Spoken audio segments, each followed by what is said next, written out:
तो what's up wrestle fans, welcome to wrestle bulletin. तो guys, आप लोग ये तो जानते होंगे कि WWE अपने मैचेस को ब्रूटल और खतरनाक दिखाने के लिए वेपन्स का यूज करती रहती है, बट क्या वो वेपन्स रियल होते हैं या फेक, इसका कंफ्यूजन सबके दिमाग में बना रहता है। तो इस वीडियो में हम लोग 7 ऐसे वेपन्स के सच के बारे में जानेंगे जिन्हें WWE जनरली अपने मैचेस में यूज करती है। बट लिस्ट को स्टार्ट करने के पहले अगर आपने चैनल को सब्सक्राइब नहीं किया है तो चैनल को सब्सक्राइब जरूर कर लेना, ताकि रेसलिंग न्यूज के साथ साथ ऐसी इंटरेस्टिंग वीडियोस भी आपसे मिस ना हो सके। और अब बिना देरी के स्टार्ट करते हैं लिस्ट का सबसे पहला वेपन है टेबल्स। तो गाइस, टेबल WWE का सबसे सेफ वेपन है, क्योंकि WWE की टेबल्स नॉर्मल टेबल से काफी ज्यादा कमजोर होती हैं, क्योंकि WWE इन टेबल्स में लकड़ी की जगह पतले वुड क्लिप का यूज करती है, जिसकी वजह से ये टेबल्स इतनी कमजोर होती हैं कि इस पर एक रेसलर सही से खड़ा भी नहीं हो सकता है। और रेसलर को जब इस पर पटका जाता है तो इससे रेसलर को कोई नुकसान नहीं होता, बट वुड क्लिप की आवाज इतनी तेज होती है जिसे सुनकर ऐसा लगता है कि रेसलर को काफी ज्यादा चोट लगी होगी, जिसकी वजह से फैंस का काफी तगड़ा रिएक्शन हम लोगों को देखने को मिलता है।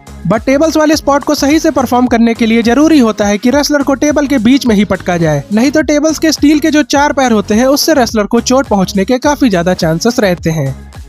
अगला वेपन है केंडो स्टिक, जिसे WWE काफी ज्यादा मौकों पर यूज करती है। और ये स्टिक खोखली बांस की लकड़ियों से बनी होती है, जिसके ऊपर टेपिंग की जाती है, जिससे जब सुपरस्टार्स इसे एक दूसरे के ऊपर अटैक करते हैं तो उन्हें ज्यादा चोट ना लगे। बट कभी कभी आपने नोटिस किया होगा कि 2-4 तगड़ी हिट करने के बाद केंडो स्टिक का टेप खुल जाता है, जिसके बाद अगर उससे हिट किया जाए तो रेसलर की पीठ पर उसके निशान पड़ जाते हैं, जिसकी इमेजेस कई सारे सुपरस्टार्स बाद में शेयर करते हैं। और केंडो स्टिक से जो ये निशान पड़ते हैं, इनका दर्द मैच के दौरान तो नहीं पता लगता, बट बाद में इन स्पॉट्स में वैसे ही जलन होती है जैसा स्कूल में टीचर के डंडे से मार खा के घर वापस आने के बाद होती थी।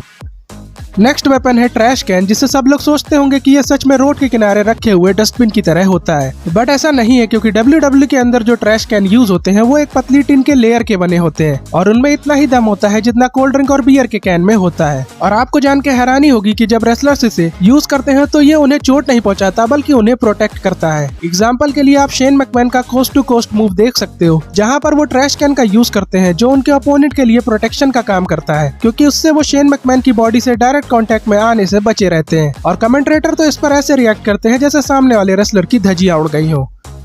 लिस्ट में अगला वेपन है गिटार। तो भाई, गिटार से सुपरस्टार्स पर अटैक करने वाले मूव को जेफ जैरेट ने पुराने टाइम में इन्वेंट किया था, जिसके बाद इतने सालों में कई सारे मैचेस में WWE ने इसे यूज किया है। और रिसेंटली अगर आपको याद हो तो एलायंस के सेगमेंट्स और मैचेस में भी गिटार का यूज हम लोगों को देखने को मिलता था। बट इन गिटार्स की सच्चाई की बात करें तो ये गिटार असली होते हैं, बट इनके अंदर की लकड़ी की लेयर को WWE पूरी तरह से छील कर पतला कर देती है, जिसकी वजह से जब इस गिटार से हिट किया जाता है तो ये गिटार आसानी से टूट जाते हैं, जो देखने में तो काफी ज्यादा खतरनाक लगता है, बट सामने वाले बंदे को इससे ज्यादा चोट नहीं पहुंचती है, जिसकी वजह से गिटार को यूज करना भी एक सेफ ऑप्शन होता है रेसलर के लिए।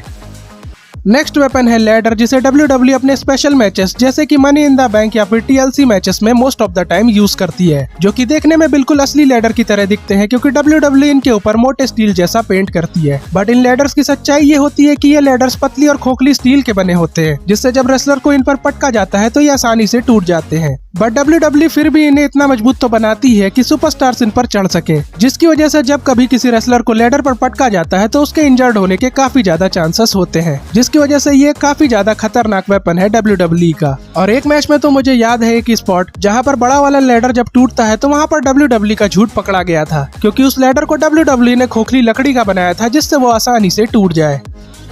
अगला वेपन है स्लेज हैमर, जो द गेम ट्रिपल एच के गिमिक का सबसे इम्पोर्टेंट पार्ट था। और एटीट्यूड एरा और रूथलेस एग्रेशन एरा में ट्रिपल एच ने अपने मैचेस में काफी ज्यादा इसे यूज किया था। बट आपको जान के हैरानी होगी कि पहले ट्रिपल एच अपने मैचेस में फेक हैमर का यूज करते थे, और जब किसी स्पॉट में उन्हें चीजें तोड़नी होती थी तभी उन्हें रियल हैमर दिया जाता था। बट अंडरटेकर के साथ एक मैच में जब अंडरटेकर ट्रिपल एच को लास्ट राइट पावर बॉम्ब के लिए उठाते हैं तो वहाँ पर ट्रिपल एच फेक हैमर से अंडरटेकर के सर पर वार करते हैं, जिसके बाद फेक हैमर का आगे वाला हिस्सा टूट जाता है और अंडरटेकर के सिर पर काफी बड़ा कट लग जाता है, जिसकी वजह से काफी ज्यादा खून बहता है। और अंडरटेकर के साथ ऐसा होने के बाद ट्रिपल एच ने डिसाइड किया कि वो रियल हैमर का ही यूज करेंगे अपने मैचेस में, बट वो मेटल वाली साइड पर अपना हाथ लगाकर उसे किसी रेसलर को हिट करेंगे, जिससे सामने वाले रेसलर को कोई भी नुकसान ना हो।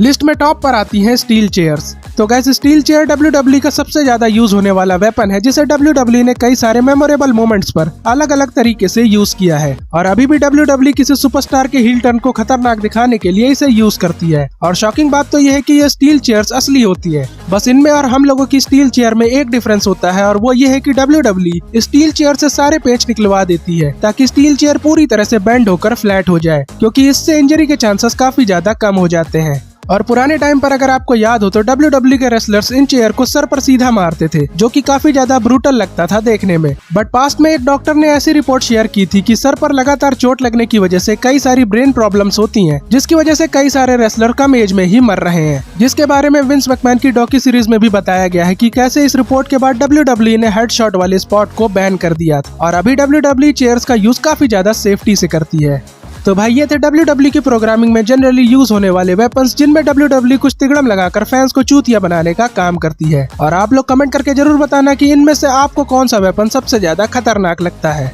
बाकी गाइस आज की वीडियो यहीं तक थी, और WWE के तगड़े वाले फैन हो तो चैनल को सब्सक्राइब जरूर कर लेना, वीडियो को लाइक शेयर करना मत भूलना। और अब आपसे मुलाकात होगी नेक्स्ट वीडियो में, तब तक के लिए जय हिंद जय भारत।